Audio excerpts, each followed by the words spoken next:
আসসালামু আলাইকুম। আমি হোসেন রাজীব। একটা বিষয় আমি বলতে চাচ্ছিলাম, আমাদের কাছে অনেকেই বলে থাকেন, মেসেজ দিয়ে থাকেন যে ভাই আমার জন্য কোন ব্যাগটা পারফেক্ট হবে। দেখেন, এই প্রশ্নের উত্তরটা দেওয়াটা খুবই ডিফিকাল্ট একটা প্রশ্ন।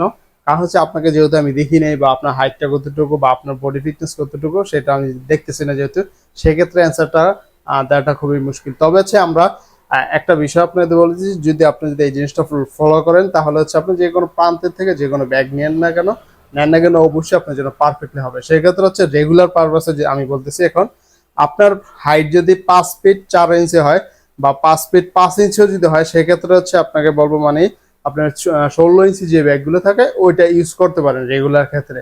আর যদি আপনার হাইট যদি হয় 5 ফিট 8 ইঞ্চি বা 6 ইঞ্চি 8 ইঞ্চি বা হচ্ছে 7 ইঞ্চি, এই লেভেলে যদি হয়ে থাকে, মানে এর ভিতরে হয়ে থাকে, সেক্ষেত্রে আপনাকে সাজেশন হবে আপনি পাঁচ যে ব্যাগটা হচ্ছে 18 ইঞ্চি যে ব্যাগটা, সেটা আপনি ইউজ করতে পারেন। আর এর বেশি মানে হচ্ছে 5 ফিট 8 ইঞ্চির উপরে যারা মানে হাইট যাদের, তারা কিন্তু 16 ইঞ্চি যে ব্যাগগুলো থাকে ওইগুলা আপনি ইউজ করতে পারেন। তবে হচ্ছে বাংলাদেশে খুবই হচ্ছে 20 ইঞ্চি যে ব্যাগটা, ওইটা খুবই মানে হচ্ছে অ্যাভেলেবল, খুব কম পাওয়া যায়। তবে সেই ক্ষেত্রে হচ্ছে আমরা সবসময় সাজেস্ট করে থাকি স্ট্যান্ডার্ড যে সাইজটা, সেটা হচ্ছে 18 ইঞ্চি সাইজটা বলা হয় আর কি। যার ফলে হচ্ছে আপনার এই সাইজটা যে কোনো মানুষই ইউজ করতে পারে। সো আপনার জন্য কোন সাইজটা বা আপনার হাইটটা কতটুকু সেটা আপনি ইজিলি ম্যাচিং করে আপনি নিতে পারেন। আসসালামু আলাইকুম।